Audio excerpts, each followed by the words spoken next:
Good evening, everyone, and welcome. My name is Janet Curtis, and I'm on the philanthropy team at Mass Audubon. Thank you for joining us today to learn more about Mass Audubon's ambitious 30 by 30 land conservation strategy. Before the presentation begins, a couple things to note about this webinar. First, it's being recorded, and we will share the recording link with all of you via email as soon as it's available. And second, the chat function is turned off. If you would like to ask a question, you can use the Q&A button at the bottom of your screen. We will collect and consolidate questions for the Q&A period following the presentation.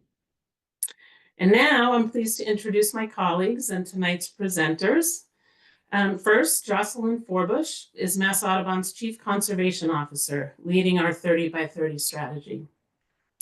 Jocelyn brings more than 2 decades of experience in conservation to the field, in the conservation field to Mass Audubon. She leads our conservation division, which includes conservation science, land conservation, bird conservation, and our Nature in the City program.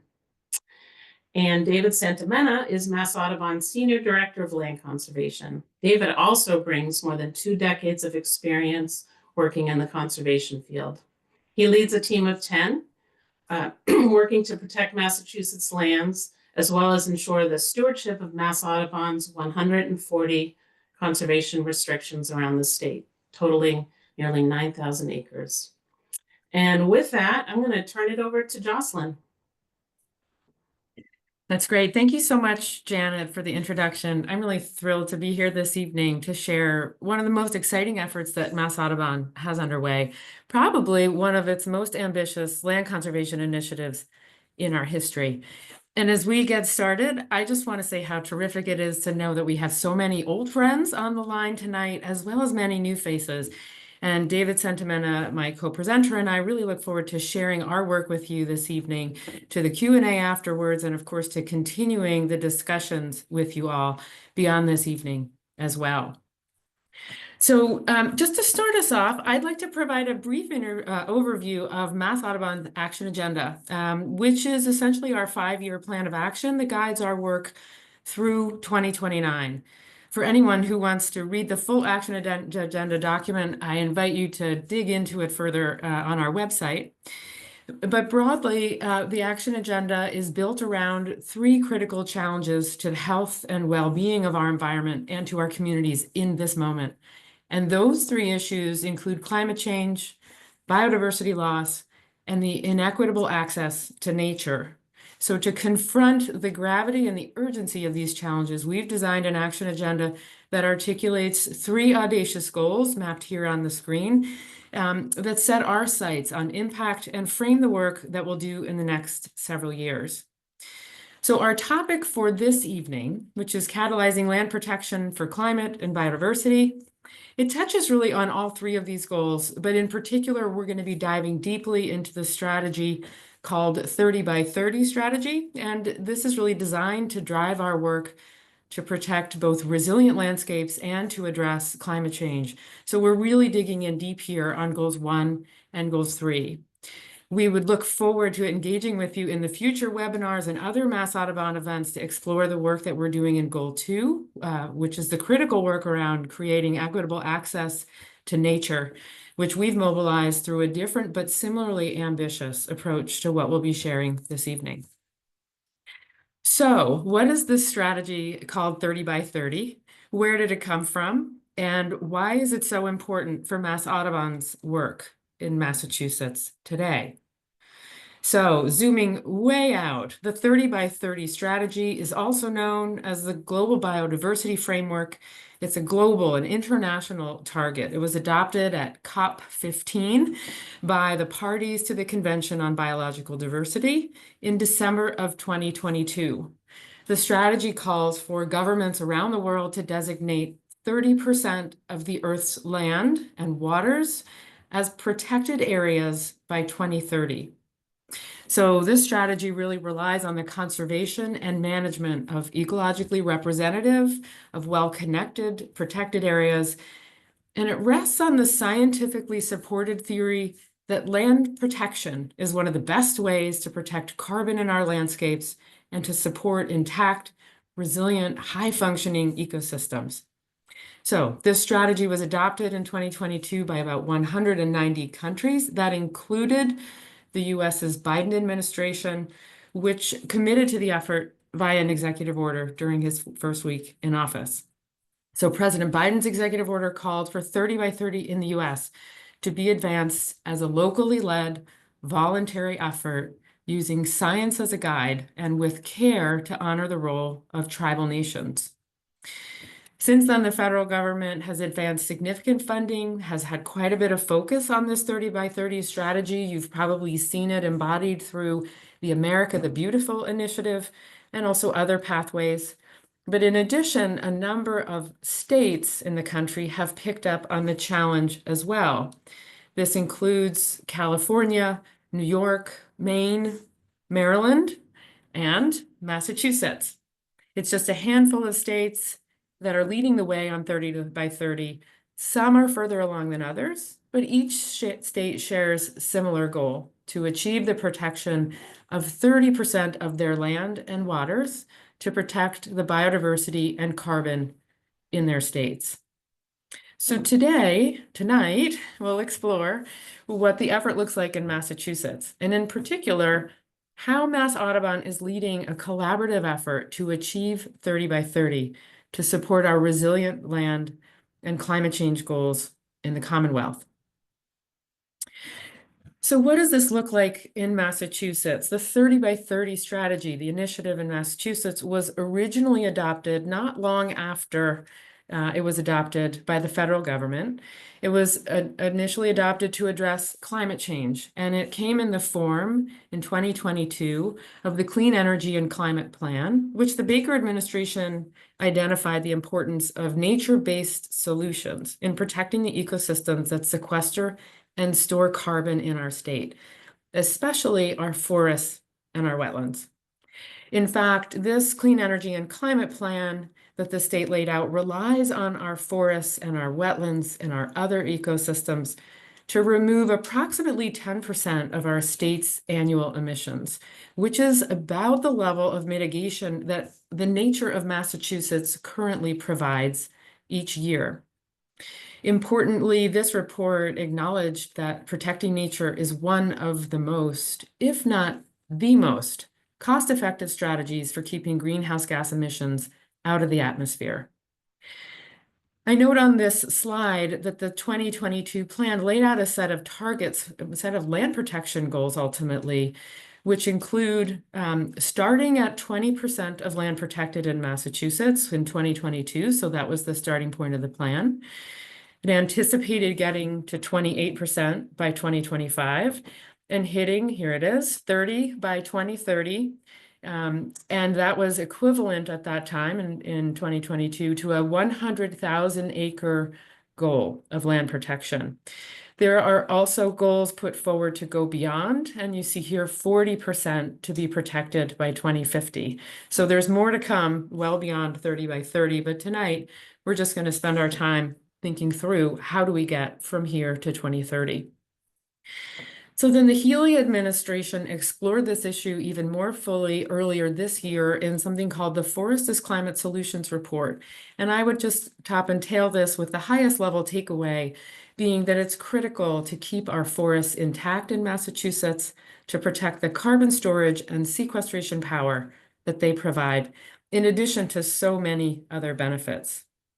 And really speaking of these other benefits, this is where biodiversity targets come in, and they're just being established in Massachusetts through a first ever executive order in the state put forward about a year ago with the idea that we're building on really the leadership on biodiversity that Massachusetts has carried for well over a decade. If you think about the biodiversity mapping tool that so many of us are familiar with, called BioMap, which is one of the most substantive tools of its kind really in the country. And we're so fortunate to have it as a guide in our work. And building on that, the opportunity to really set goals to address really the acute issues around biodiversity in Massachusetts come with this executive order.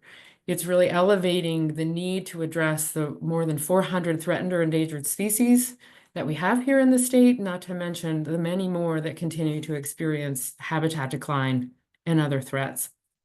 So this executive order put forward about a year ago, the fall of 2023, is in the midst of implementation planning, which we hope to see soon. But one thing we do know is that the recommendations coming out of there will also identify land protection as a key tool to protecting biodiversity, and will likely set targets for 2030, for 2040, and for 2050 for land protection. So as we understand here a little bit of the background of 30 by 30 here in Massachusetts, and really about climate and carbon and biodiversity issues here, it's important to remember that our work in this state has resonance and impact that reaches well beyond to the national and to the international levels. And let's take a look at the next slide to understand why. So this is a map of the above ground carbon stocks in the country. Essentially, this is a map of our forests, which are indicated by green shading, and where it's darker, the carbon is richer. In the east, you see the density and the scope of forest carbon in the Appalachians system. And what this map tells us is that Massachusetts sits within and plays a really important role in one of the nation's most critical carbon sinks. The geography of the Appalachians stores over half of the eastern region's above ground carbon, and it plays an outsized role in our country's carbon balance. So the importance of this system, though, really does not stop there. So according to our peer scientists at the Nature Conservancy, the Appalachians' rich variety of species, the natural resiliency, the diverse communities, puts it alongside the Amazon rainforest and the Kenyan grasslands as one of the most globally important, underscore globally important landscapes for tackling climate change and for conserving biodiversity. So the protection of our carbon-rich biodiverse landscapes here matters, not just to those of us here at home, but we're also a critical contributor to this major, largely forested system. And given our strengths in land conservation here in Massachusetts and at Mass Audubon, we have a real opportunity as an organization and a state to lead by example, to export and to share our successful pathway to protecting 30% of Massachusetts by 2030 with others. So let me dig back into sort of where we are now and where do we go from here? How do we get there? And what does getting to 30 by 30 actually look like? So we are a state with almost 5 million acres. And when the state adopted this strategy, as I mentioned earlier, over a year ago, 27% of the state had been protected, leaving roughly 100,000 acres to be protected to achieve the 30% of protection by 2030. Today, about a year later, we've nudged over the 28% protected mark. About 28.2% of Massachusetts is currently protected, and our goal now is 89,000 acres to get to 30 by 30. But for those of us who have worked in conservation for a while, 89,000 acres is a big number. We know that here in Massachusetts, we often are doing conservation projects 100 acres at a time, and even those individual projects can take a very long time. So the question really is, what will it take for us to get to 89,000 acres protected in 5 years?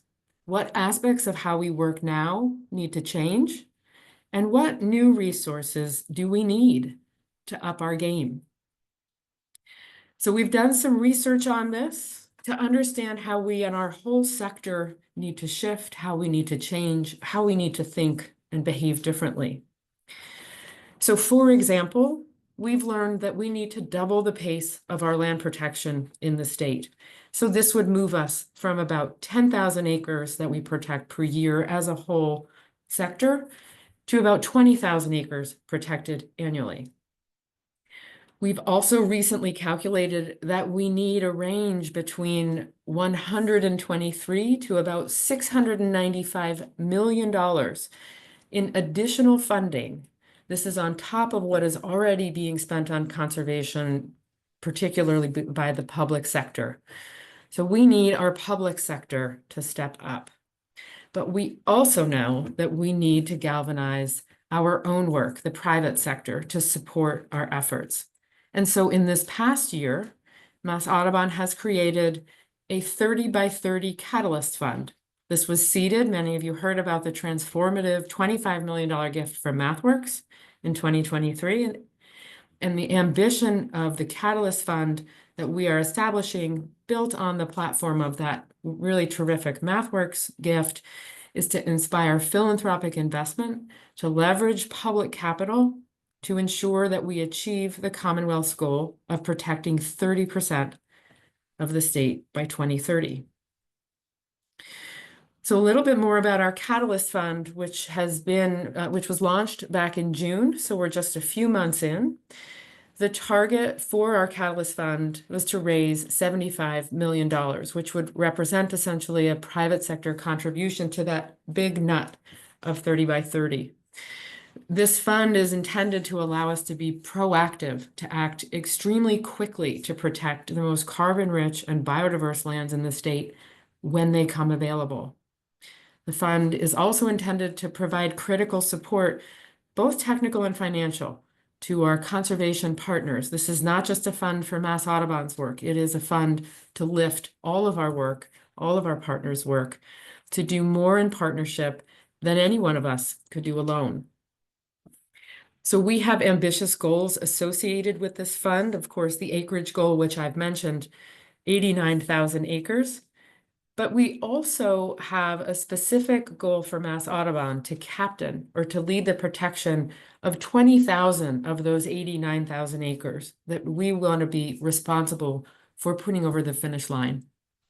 In addition, on this screen, you see a set of biodiversity and carbon goals that we are setting out for ourselves for 30 by 30. And these goals are really developed through a data-driven analytical tool that has guided and will continue to guide the prioritization of our land protection work. And David Sentimenta will talk more about that tool and share that with you shortly. Before I turn it over to him, I did just want to give you a visualization here of what the sector elements are. So who are the key players and where the funding would be coming from. And of course, I mentioned the Catalyst Fund intended to be transformational for Mass Audubon and for the sector. And as a private source of funding, it's just one important piece of the puzzle. To achieve the scale of funding, the scale of the effort, the project management work this will entail, we'll need our public partners more than we've ever needed them before. And so also in the works, though, is a new dedicated source of funding to close an ultimate funding gap that would essentially serve Massachusetts in the way other states, Texas, Florida, Wisconsin, have created large funding sources, public funding sources that have fueled extraordinarily successful conservation. More on this new dedicated source of funding to come. But at this point, I'd like to turn the presentation over to David Sentimenta, who will show you what the 30 by 30 strategy looks like in action. So David, I turn it over to you. Jocelyn, thank you. Thank you very much for that great framing, and thanks to everyone for joining us this evening. So I'm going to jump right into some of the fund design that we've worked out. It's actually going to enable us to deliver the results that Jocelyn was talking about on the ground. There's a few key components of the fund design. One is that this is not just for Mass Audubon and Mass Audubon projects. It is explicitly and from the outset been designed to be accessible to regional and local land trusts, state and federal agencies, municipalities. So it's really intended to support projects across the full spectrum of the land conservation community. That said, all of the projects that come through the Catalyst Fund will have significant input and support and fostering by Mass Audubon's land protection staff. So we have, you might think of it as a sort of a QA, QC kind of role as these projects come through the pipeline. And the funding determinations that we're making, again, as these projects evolve with our partners, are really based on three different areas. One is sort of the resource prioritization, a GIS-driven mapping exercise, and I'll talk a little bit more about that later. Also, the leverage that we're deriving for the investments we're making of fund dollars. It's very important to us and to our donors that we have the maximum impact that we can with these dollars, and trying to generate leverage is one way to do that. And then there's a suite of additional project benefits I'll get through a little bit later. But I want to profile an early project that we've already completed. And then I'll circle back to the implementation after we've had a chance to take a look at that project. So this is the Haws Hill project in the small town of Barre in north central Massachusetts. This is a project that involves, by design from the outset, a very broad suite of project partners. I mentioned all these projects are involved partners. This one involved not only Mass Audubon, but two regional land trusts, 2 state agencies, and a municipality. So as you can imagine, the project coordination here was fairly rigorous. This particular project was designed around a set of 8 conservation restrictions. So all of this land is going to stay in private ownership, but subject to very robust permanent protections that Mass Audubon and our partners will hold.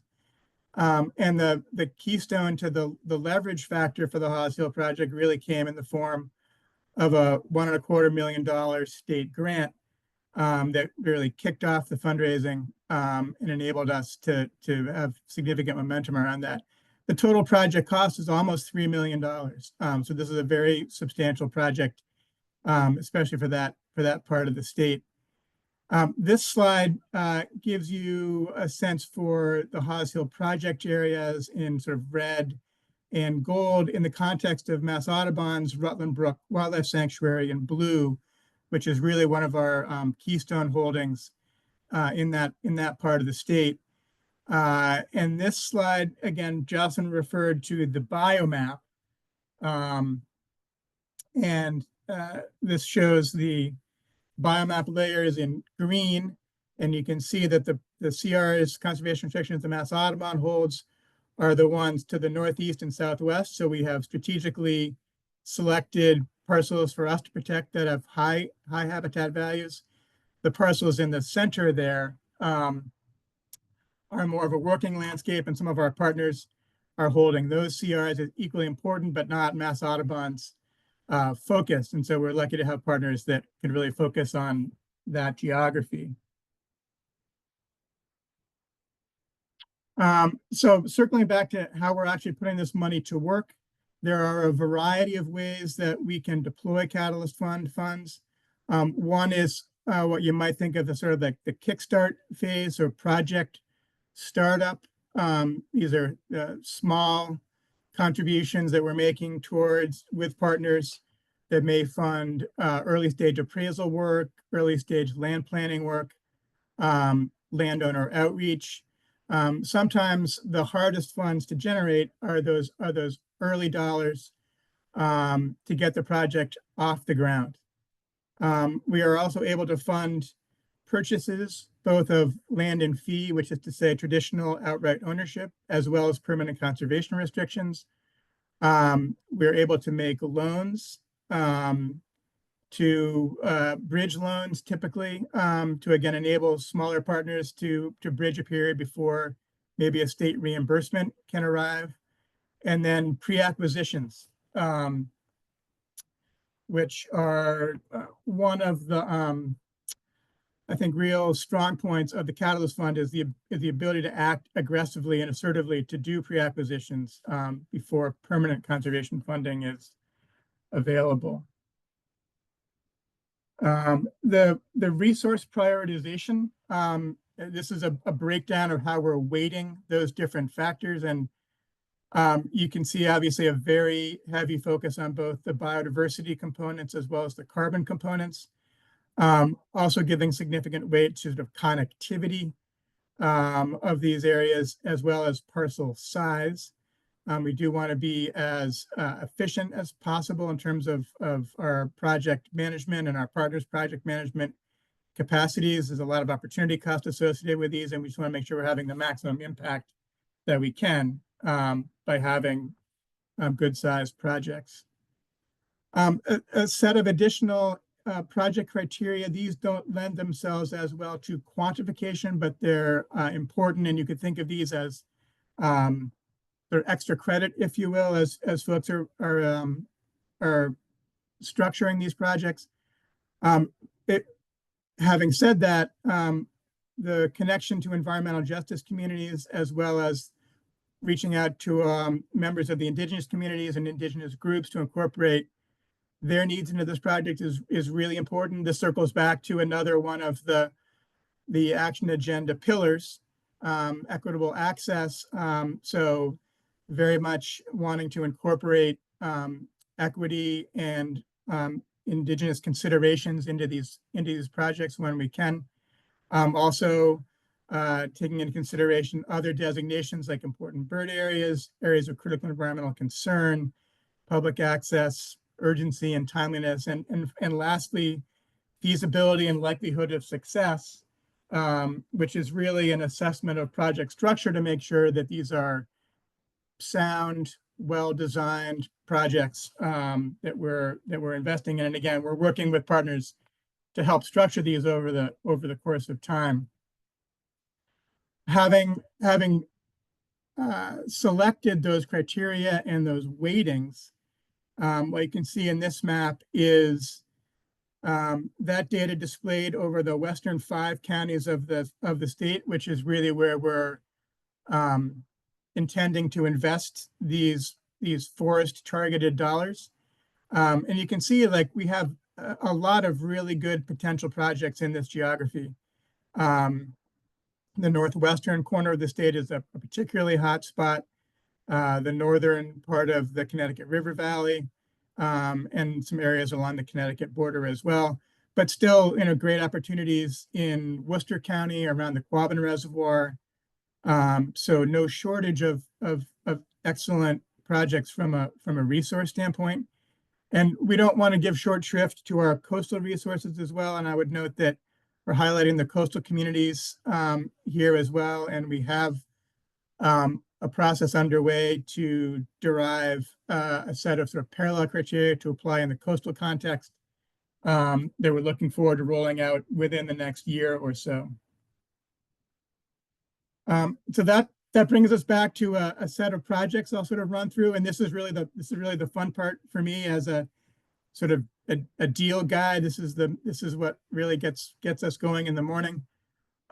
Each of these has been selected to highlight a different sort of component or aspect of the Catalyst Fund and highlight that. The Oxford Woodlands project in Oxford, Mass. This is actually a Mass Audubon acquisition. And in this particular case, it's almost a $750,000 project. Again, some of the leverage here is being derived through a state conservation partnership grant that we applied for and were awarded. We have the property under contract and are anticipating closing by the end of our fiscal year. This particular acquisition is going to really dramatically expand the size of our Pierpont Meadow Wildlife Sanctuary. And you can see in the next slide how this is the Catalyst Fund criteria overlaid on the project parcels with Pierpont Meadow next door in green. And you can see this is kind of a complicated assemblage of parcels from several different family members of the same extended family that we're able to bring together under one project umbrella. Focusing on some of our loan capacities, this is a project we completed earlier this calendar year in Mendon, which again is another small town. This one almost all the way down to Connecticut, south of Worcester. And in this particular project, we had 2 different ways that we deployed the Catalyst Fund. We had a $200,000 contribution towards the actual purchase price, And again, we made a $175,000 bridge loan to the Metacomet Land Trust, which is an excellent but small regional land trust, unstaffed regional land trust serving this geography. And they were successful in getting the grant, but the way the state grant programs are structured, you have to front end the money, and they simply didn't have $175,000 available to them to complete the transaction. And so we were able to evaluate the risk associated with making that loan, conclude that they were manageable, went ahead and made the loan and enabled them to complete the project. This, just to drill down into the leverage a little bit, this actually ended up with a 7-to-1 leverage. Our target is 3-to-1 when we can. Some projects we are able to exceed that. Some projects will struggle to get to 3-to-1. In this case, we're fortunate to be at 7-to-1, and this is sort of a classic funding strategy where we had private dollars, state dollars, municipal dollars through the Community Preservation Act, all flowing to the one project. And our ability to really jump in with that project contribution filled a critical funding gap when negotiations with the landowner were threatening to break down, and the project was frankly at risk. And so our ability to quickly assess and then deploy those Catalyst Fund dollars were really critical. Circling back to the pre-acquisition strategy, this is really a project that many of you may have heard something about through our other Mass Audubon channels over the last year or so, but we're really excited about the Winchendon Forest project. Again, located in a couple of small towns up on the north central part of the state on the New Hampshire line. These were an assemblage of 1,365, almost 1,400 acres of land that had historically been in a family timber portfolio, but had been sold a number of years ago to a timber investment organization, which in turn had it under agreement to a solar developer. But super high value from a resource standpoint. Fully 85% of the property is designated as biomap. Significant portions also mapped as priority habitat, which is the state's regulatory habitat protection tool. And as you can see from the mosaic of other protected lands, a lot of investment has been made in land protection in this geography, and to lose those parcels would really have been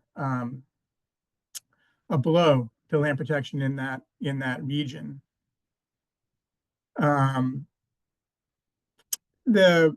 Again, as I said, the considerations here in putting that amount of money, which is a $6 million purchase price, the considerations really were around the imminent risk of development and threat to the property.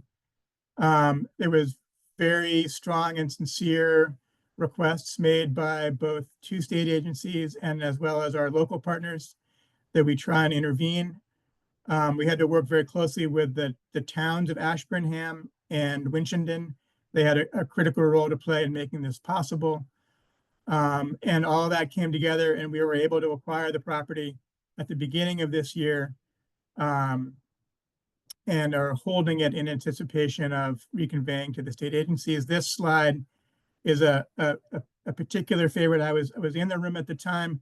This is the public hearing with the Winchendon Board of Selectmen. As you can see maybe from the screen in the background, we are 2 hours and 50 minutes into this public hearing, and this was the point at which the selectmen were taking the vote to allow Mass Audubon to proceed and protect the property. I should say, over that almost 3 hours of testimony, was unanimous support from the community for this acquisition. And then the last project I'm going to talk about is something that's a little bit more anticipatory. This is a project we're doing across really the breadth of the Connecticut River watershed in the Connecticut River Valley. We're working with 13 different organizations and wanted to acknowledge the really critical role played by the Kestrel Land Trust in pulling this partnership together. Kestrel had a vision to really maximize the potential for generating support for land conservation in this geography, and wanted to take a very proactive approach. So again, they pulled together the coalition, performed sort of outreach to 500 different forest landowners across this geography, all the way from the Vermont line to the Connecticut line, west of the Connecticut River. Those parcels were selected again by a very similar set of criteria that we have: parcel size and biomass considerations. And that outreach yielded 46 separate landowners that were interested in moving ahead with the conservation project on their property. And that's an amazing yield for any kind of sort of outreach exercise, or frankly, marketing exercise, which is what this was. So we were really excited to be working with those landowners. And the Catalyst Fund role here will be to pre-acquire a number of those parcels that have been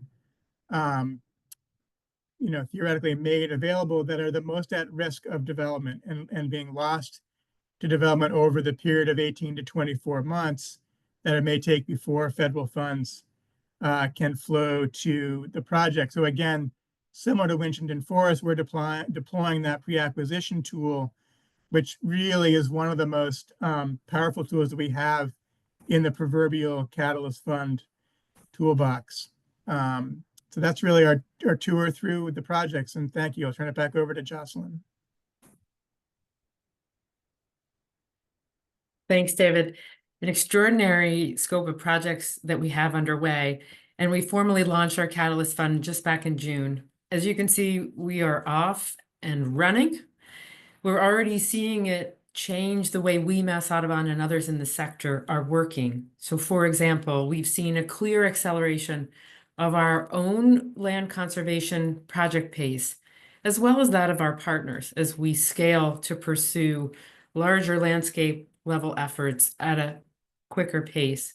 The graph that you see here on the screen shows the average acres per year that Mass Audubon has protected over the last decade plus.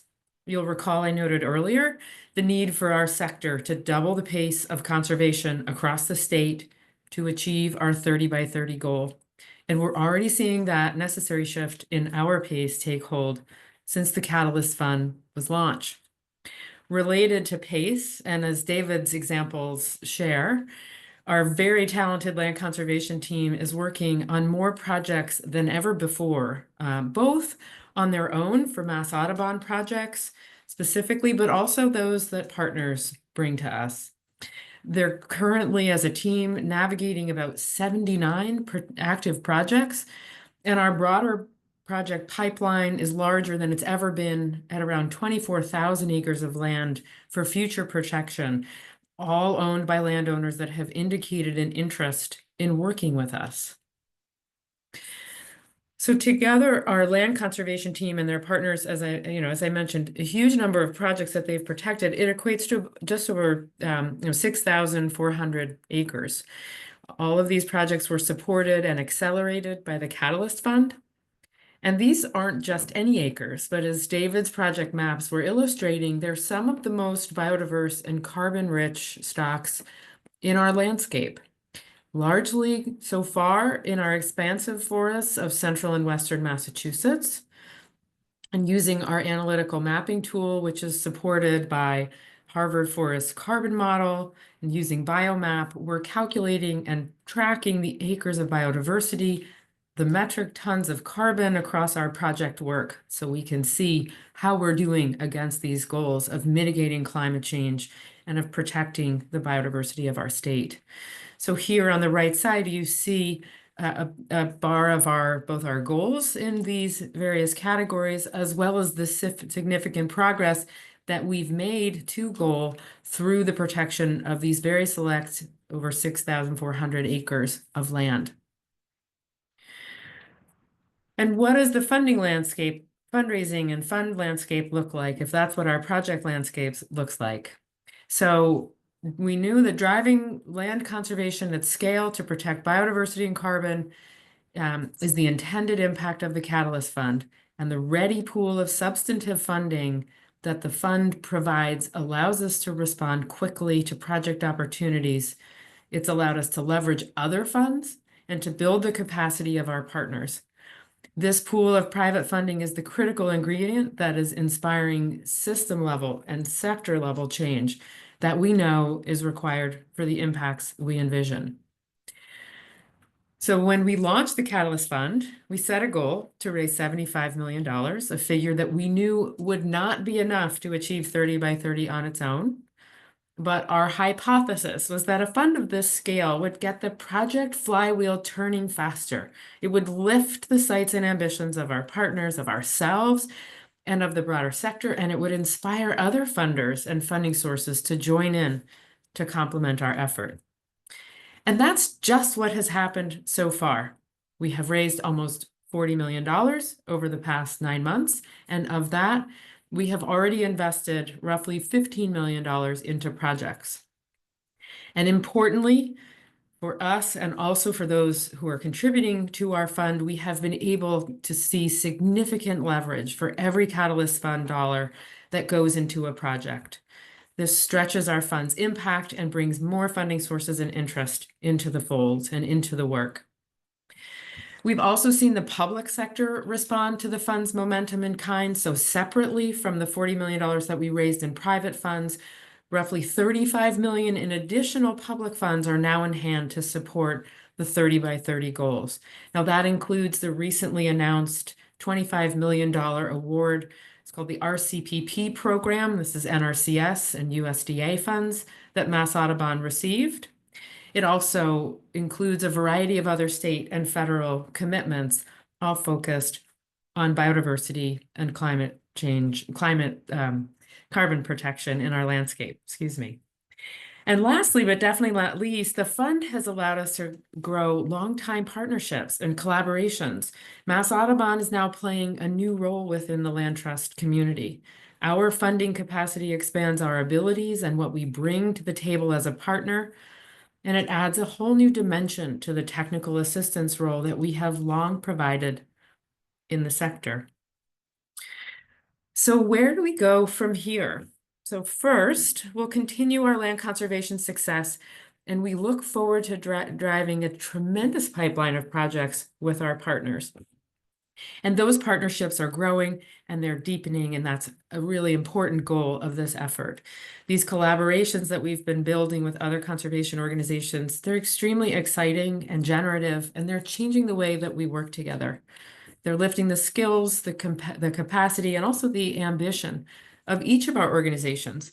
And we start to see our sector shift and transform, becoming even more collaborative and even more strategic. Third, as David mentioned, we have work to do to complete the parcel level prioritization across the state. You saw that we have really good data and information for Central Western Mass supporting the forest conservation in that geography. We look forward in the next 6 months to really continuing to roll out that tool in the unique landscapes of the coast and the remainder of the state so that we have a full statewide view of priorities supporting protection of carbon and biodiversity. And finally, I want to speak briefly to the role of the fund and to funding, and to continue to lift our project work and to create the conservation movement that we envision. We need to keep building the fund to support this work. On the public side, for example, Mass Audubon has taken a leadership role in establishing a coalition that aims to create that new dedicated public source of funding that I mentioned earlier in Massachusetts. Again, much like states like Maryland, Wisconsin, and others have established these sources of public funding, and they've transformed the state's ability to move through, to advance projects quickly and to work across the Commonwealth, from our urban centers, our forests, to our coasts. So this effort to create this new dedicated public source of funding is now a major focus of Mass Audubon's advocacy and policy team, and I know that you're going to be hearing more about it from us in the days to come. And lastly, we need to continue to build our Catalyst Fund, which is in this moment the state's signature private sector investment in conservation. Our goal is to raise $75 million, and we're over halfway. Great progress, but we really need your help. We have proof of concept that this approach works, as you'll have seen in the presentation this evening. And we know that this fund is inspiring landowners, other funders, and that it's materially accelerating and changing the way we do land conservation in the Commonwealth. So as we close, I want to thank and acknowledge, of course, those of you who are with us tonight who have been trailblazers and who have already made a gift to the Catalyst Fund. You have made this work possible and lifted those projects that David walked us through. And you've helped us expand everyone's sense of what we can achieve if we work together to protect the nature of Massachusetts.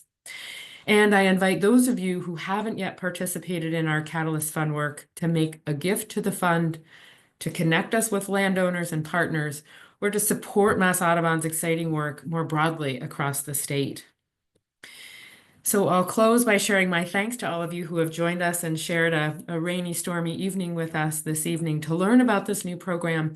We really look forward to sharing progress updates with you in the future and hope to have you alongside us for this journey ahead. We appreciate your attendance this evening, your thoughtful listening. And at this time, I'm going to close the presentation portion of the meeting. I'll hand it over back to Janet Curtis to facilitate the Q&A sessions for any of the questions that appeared in the chat. Janet, over to you.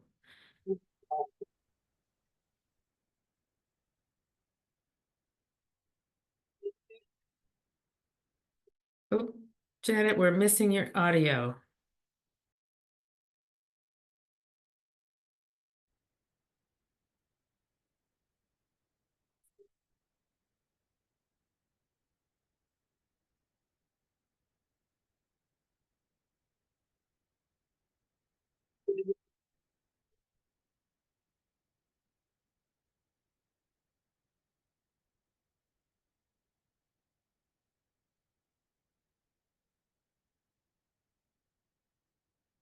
Bear with us just a minute as we figure out our technical situation. Justin and David, I can step in if you can hear me. We had one question in the Q&A. I'm just going to read it verbatim in lieu of Janet here. The preservation of forest as a protection may be compromised by the ill health of forests, as for a number of years, the climate here continues to warm. Small tracts of suburban trees are already sickly and have reduced canopy. Do our goals for carbon sequestration take this current ill health into account? Our goals for carbon sequestration do take that element into account, but I would also underscore the work that we all have to do, Mass Audubon and our partners and all landowners, in really thinking about how to create the most vulnerable landscapes in Massachusetts, our forests, of course, and others systems as well, that are also suffering from impacts of climate change, development, other challenges.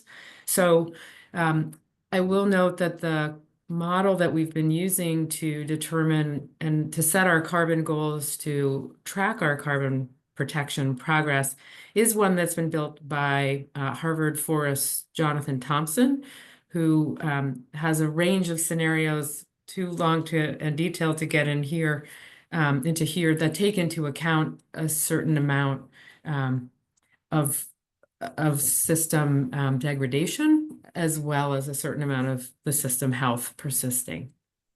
It's a great question. Thanks, Jocelyn. And how does Mass Audubon define protected lands? Simple fee ownership by a nonprofit group, no matter how well-intentioned, is wholly inadequate and has little or no protection by statute or enforceable contract. I can take a swing at that. So one thing I would note is that one of the things that we do in our evaluation and assessment of Catalyst Fund projects is frankly an assessment of the partner and of their track record, their reputation, their commitment to permanent protection, if they may be accredited, if they have adopted LTAs, the Land Trust Alliance's standards and practices. So that's very much a lens that we look through. I would also note that many of the projects that we're involved in involve what is often referred to as the belt and suspenders approach, where the state, for example, if they're making a grant, will require that a conservation restriction be layered over ownership by a land trust. So we do think that there are pretty substantial protections built into the project structures that we're looking at here. I would add that when you look at other states and how they're thinking about the 30 by 30 strategy and how they're counting what is protected, many of them are looking at land that is essentially in programs like our Chapter 61, right, which is a time-limited protection status, or even just a management strategy, right, a forest cutting plan term. In Massachusetts, to this point, at least in how Mass Audubon has framed the 30 by 30 strategy with the state, we are looking specifically at protection, true fee acquisition, as well as easements. And I would say the majority of the projects that you both saw this evening and the projects that we have in the pipeline have a conservation restriction or conservation easement element to them. So it's a huge part of the toolkit and toolbox of the conservation work that we'll be doing. Thank you Kim, I've both. got, Yeah, I go can ahead, jump David. in if you'd like. We did have a question. As with biomaps to identify biodiversity importance, is there a way we score land by carbon sequestration potential? And I would say absolutely yes. And we're actually really excited about this. This is the first time that we've explicitly included carbon into our prioritizations. For a long time, we've done what has, I mean, the modeling here, the methodology is called a co-occurrence model. This is the first time that we've had carbon layers we can add into this co-occurrence model and see how that changes the scoring. So we're really excited to be doing that. Full credit to the folks at Harvard Forest and Jonathan Thompson for developing that data, sharing with us, and helping us to deploy it appropriately. There's a quick question on what is the difference between core and critical habitat. The scientists would have a more sophisticated answer. For the layperson, I would say you could think of core as the nucleus and the critical natural landscape as the buffer around it. So both important, and they complement each other. But that's one way to think about the distinction between core and critical habitat.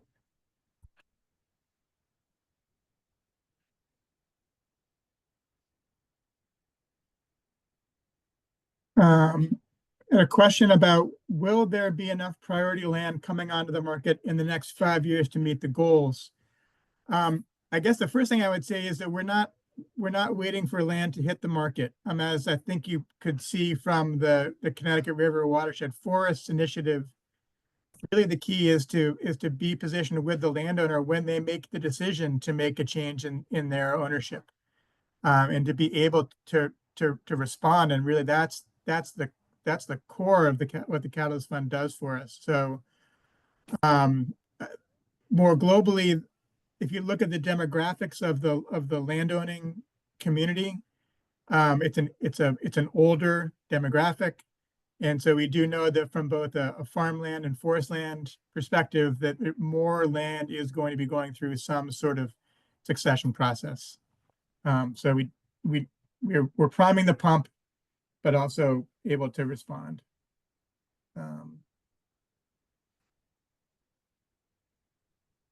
We have a few more minutes. We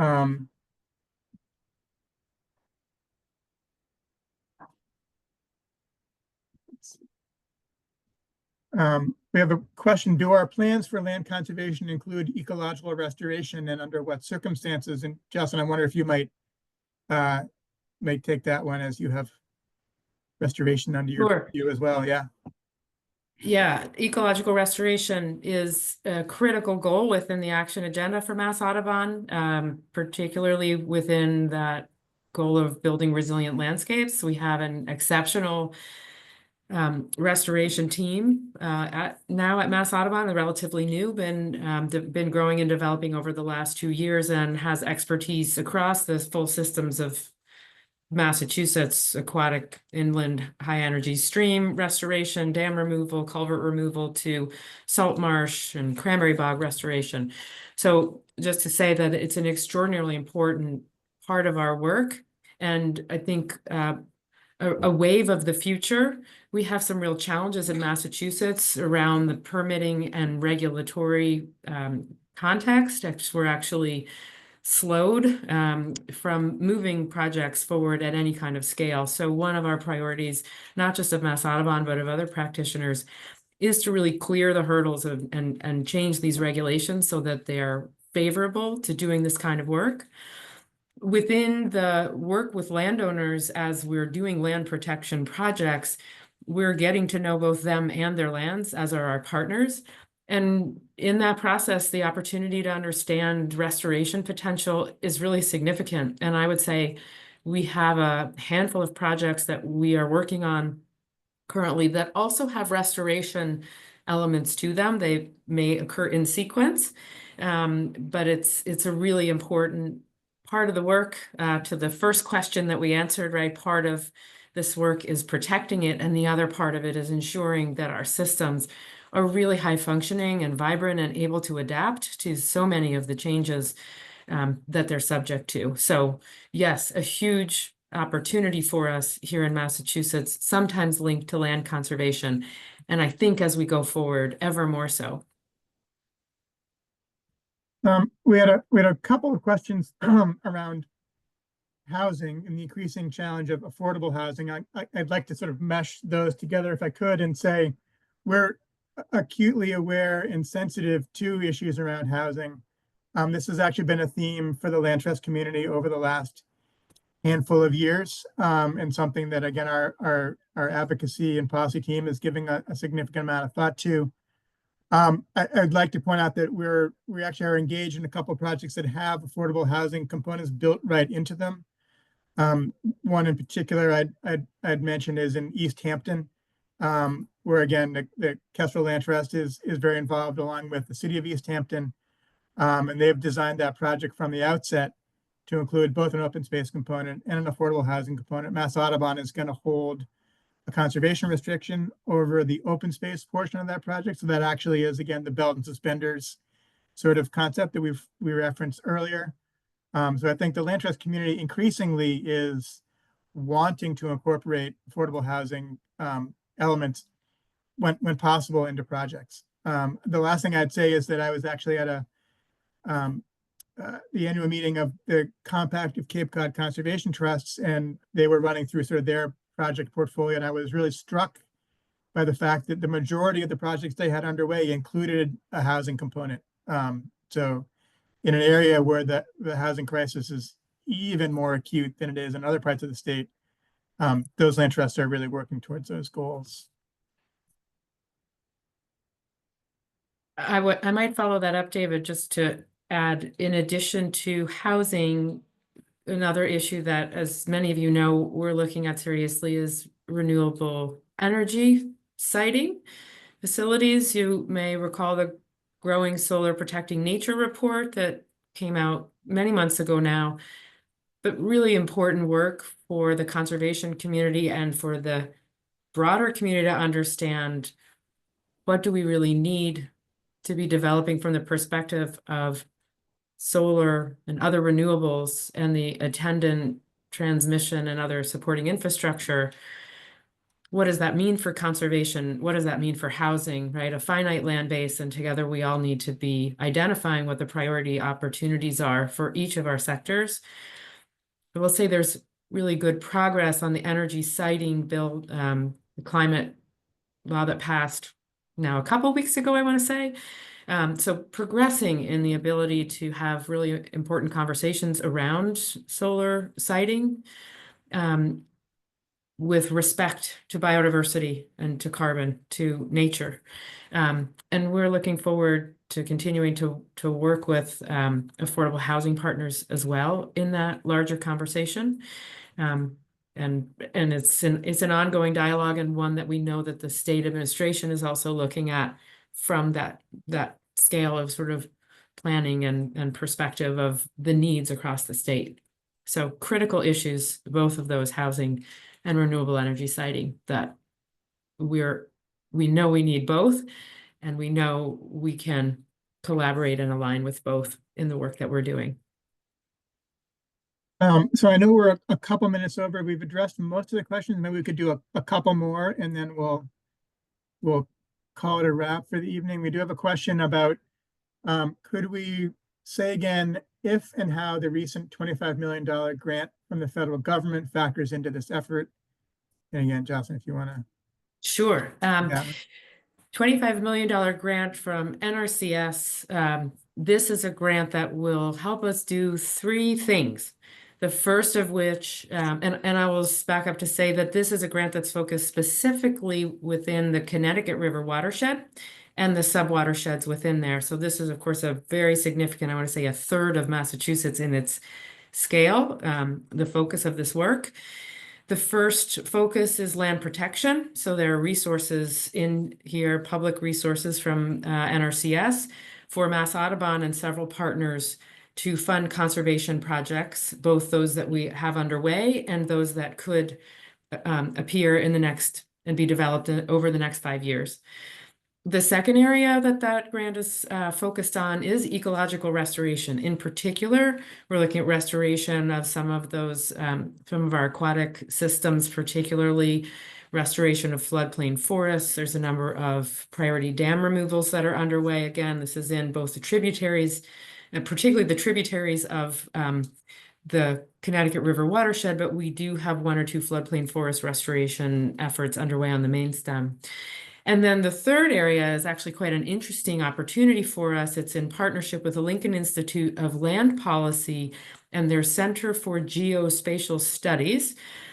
And the idea is to develop a carbon and other benefits like biodiversity, to develop a measuring tool that essentially advances our use of technology, particularly geospatial technology. So how might we use satellite data and imagery to help us understand and measure these outcomes that can be so difficult for us to measure, and that we largely, particularly for carbon, are estimating through models. So those 3 areas, land protection, restoration, and a measurement tool using geospatial technology, all focused in the Connecticut River watershed, really supporting the work of the Catalyst Fund in building the health and resilience of the landscape. Super, and that might be a great place for us to wrap up. So apologies for a little bit of a technological challenge there at the end. Thank you for sticking with us. As I think Janet noted earlier, this has been recorded, and there will be a recording available for folks later. And again, just like to say thank you to all for attending, and shout out to Kim Tran, who provided an awful lot of support as we ramp this up from Mass Audubon staff. So thank you, Kim. Thank you all. Hope you have a great night.